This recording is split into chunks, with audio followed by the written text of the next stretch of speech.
যশোরের ভবদহ অঞ্চলে পানি জমে থাকে সারা বছরই, আর বর্ষা মৌসুমে তা আরও বেড়ে যায়। এবছর টানা বৃষ্টিতে সৃষ্ট জলাবদ্ধতায় 12,000 মাছের ঘের ভেসে গেছে। এতে মোটা অঙ্কের লোকসানের মুখে পড়েছেন চাষিরা। আবহাওয়া অফিসের হিসেব অনুযায়ী যশোরে সারা বছর বৃষ্টিপাত হয় প্রায় 1500 মিলিমিটার, কিন্তু এই বছর রেকর্ড ভেঙে তা 2200 মিলিমিটার ছাড়িয়েছে। অতিবৃষ্টিতে ভবদহ অঞ্চলে যশোরের মনিরামপুর, কেশবপুর ও অভয়নগর উপজেলার প্রায় 12,000 মাছের ঘের ভেসে গেছে।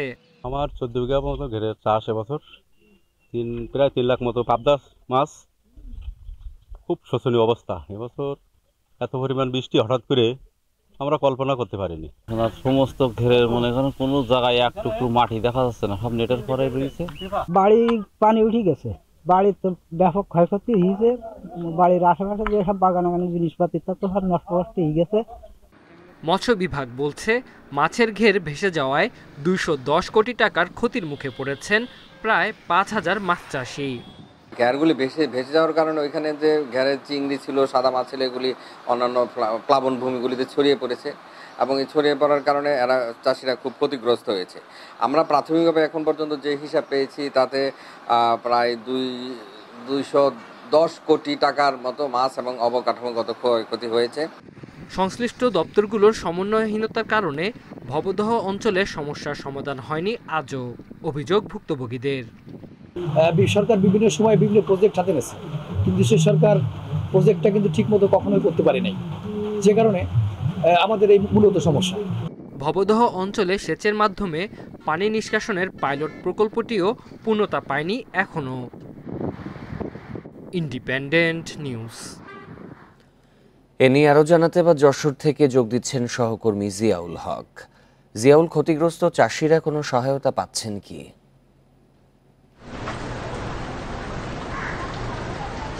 দেখুন, এখনো পর্যন্ত কিন্তু ভবদহ যে অঞ্চল সেখানে কিন্তু পানি জমে আছে এবং মৎস্য বিভাগ যে এখন পর্যন্ত যে 210 কোটি টাকার ক্ষতি হয়েছে এটি কিন্তু তাদের প্রাথমিক ধারণা। অর্থাৎ এই যে পানি বা জলাবদ্ধতা যখন কমে যাবে, যখন পরিস্থিতি স্বাভাবিক হবে, তারপরেই কিন্তু মূলত আসলে নিরূপণ করা সম্ভব হবে যে ক্ষয়ক্ষতির পরিমাণটা কি। তারা আপাতত যে তথ্যটি পেয়েছেন সেই তথ্যের উপরে ভিত্তি করেই কিন্তু তারা মূলত এই পর্যায়ে যে অবস্থা আছে সেটি কিন্তু তারা বিচার বিবেচনা করছেন এবং এরপরে যখন পরিস্থিতি স্বাভাবিক হবে তারপরে হয়তোবা যখন পূর্ণাঙ্গ রিপোর্ট বা প্রতিবেদন পাওয়া যাবে এরপরেই হয়তোবা তারা পদক্ষেপ নেবেন এবং সেই পদক্ষেপের ক্ষেত্রে তারা বেশ কিছু ইতিমধ্যেই যে এই মুহূর্তে যে প্রক্রিয়াটি তারা সম্পন্ন করছেন সেটি হলো যে ওই যে অঞ্চলগুলো আছে সেই অঞ্চলের চাষিদের সাথে তারা কথা বলছেন এবং সেখানে যাতে পাটাগুলো দেয়া সম্ভব হয়, অর্থাৎ নেট টানিয়ে উঁচু করে নেট টানিয়ে যাতে দেয়া সম্ভব হয় সেই ধরনের পরিকল্পনা তাদেরকে দিচ্ছেন এবং পাশাপাশি এখান থেকে সহায়তার একটি